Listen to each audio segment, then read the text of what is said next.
Supreme court ने order अभी दिया है नहीं दिया, लेकिन जो भी आया है उसमें मैं सिर्फ एक सवाल पूछना चाहती हूँ कि अगर कहते हैं कि 3 लाख डॉग हैं टोटल, तो इन 3 लाख डॉग को अगर वो सड़कों से उठाएंगे तो वो डॉग जाएंगे कहाँ?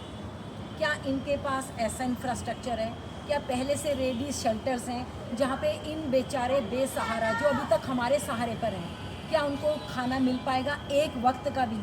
क्या जो इतने बीमार पड़े, हमें नहीं पता किसको क्या बीमारी है, किसको क्या बीमारी नहीं है, क्या उनको इलाज मिल पाएगा? क्या उनको धूप बारिश सर्दी से बचाया जाएगा? क्या उनके और भी जो छोटी छोटी उनको बीमारियां लगी हैं, क्या उनका कोई प्रोविज़न है सरकार के पास? एक बात बताइए, क्या जो एक वॉलंटियर सर्विस देता है उसका इमोशन जुड़ा होता है, वो अपने पैसे खर्च करता है, उसको हाथ में उठा के लेके जाता है, वो जिस गली में रहता है वो उसको 24 घंटे ध्यान रखता है। मतलब एक डॉग का 2 वॉलंटियर 3 वॉलंटियर कहते हैं तो वो हेल्प मांगता है तो 4 भी आ जाते हैं। क्या गवर्नमेंट जो लोगों को सर्विस प्रोवाइड करेगी और सैलरीज पे करेगी वो खाना देगी उसे, इसकी क्या गारंटी है? कौन जाके देखेगा, कौन चेक करेगा? और क्या वो जानवर या एनिमल, हमारा कम्युनिटी एनिमल, क्या वो ये कह सकता है उसे आज खाना नहीं मिला, उसे आज बुखार हो गया, उसे आज वॉमिट हो गई?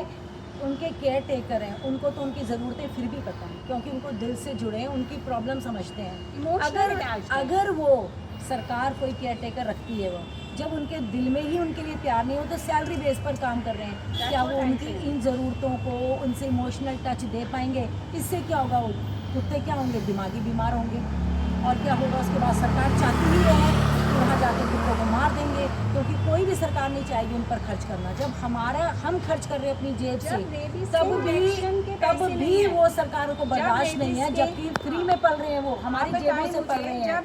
एक रेबीज का इंजेक्शन तक सरकार नहीं दे सकती है, तो बाद में वो बेसिक फैसिलिटी नहीं दे सकती ये बात कि वो सबको शेल्टर देगी, पाउंड देगी, फूड देगी, जब रेबीज़ के इंजेक्शन की सर्विस नहीं दे सकती, वो 9-in-1 की सर्विस नहीं दे सकती। वो यही कह रही है कि रेबीज़ हो गया बच्चों को या लोगों को रेबीज़ हो गया। अगर लोगों को रेबीज़ हो रहा है तो वो रेबीज़ के लिए क्यों नहीं सॉल्यूशन कर रही है? Pound banana is not a solution, shelter is not a solution. Ma'am एक क्वेश्चन ये है कि अगर स्ट्रे डॉग्स को अगर यहाँ दिल्ली की सड़कों से हटाया जाता है तो उस पर इकोलॉजिकल इम्बैलेंस का क्या असर पड़ सकता है? ऑब्वियसली अगर आपके पास डॉग्स नहीं होंगे तो कैट्स होंगी, कैट्स नहीं होंगे तो फिर रैट्स होंगे, रैट्स नहीं होंगे तो बर्ड्स होंगे, कल को बर्ड्स भी नहीं होंगे तो क्या होगा? पूरा जो हमारा इकोसिस्टम साइकिल है वो बैलेंस बिल्कुल ख़राब हो जाएगा। मुझे लगता है कि हमारे देश में, हमारे देश का कल्चर ये कहता है कि एक डॉग को रोटी दो, एक गाय को रोटी दो, एक कुत्ते को रोटी दो। हमने अपने बच्चों को ये सिखाया है, अहिंसा परमो धर्म की बात करते हैं हम ये कहते हैं। क्या ऐसा नहीं होगा इनजस्टिस कि हम धर्म छोड़ते हुए अधर्म की तरफ जा रहे हैं? क्या नहीं है ऐसा? आप बताएं मुझे। क्या हम अपने बच्चों को ये अधर्म सिखाएंगे कि आप किसी कुत्ते को प्यार मत करो, आप किसी जानवर को प्यार मत करो, आप किसी कैट को प्यार मत करो? और आप मुझे ये बताइए ना, इंसानियों की इंसानियत ही मर जाएगी तो देश कैसे चलेगा? जहाँ पे उसके दिल में कंपैशन नहीं होगा, बच्चा ये नहीं सीखेगा कि किसी को प्यार कैसे करते हैं, तो वो तो बहुत मीन बन जाएगा, बहुत सेल्फिश बन जाएगा।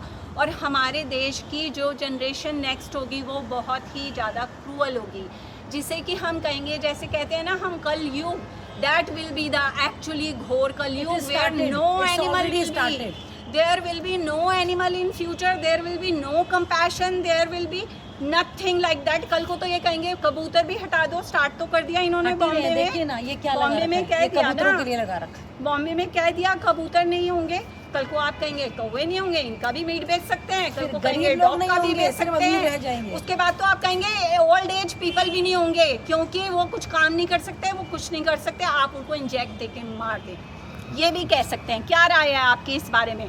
प्लीज़ हमारे साथ शेयर करें। Thank you so much ma'am.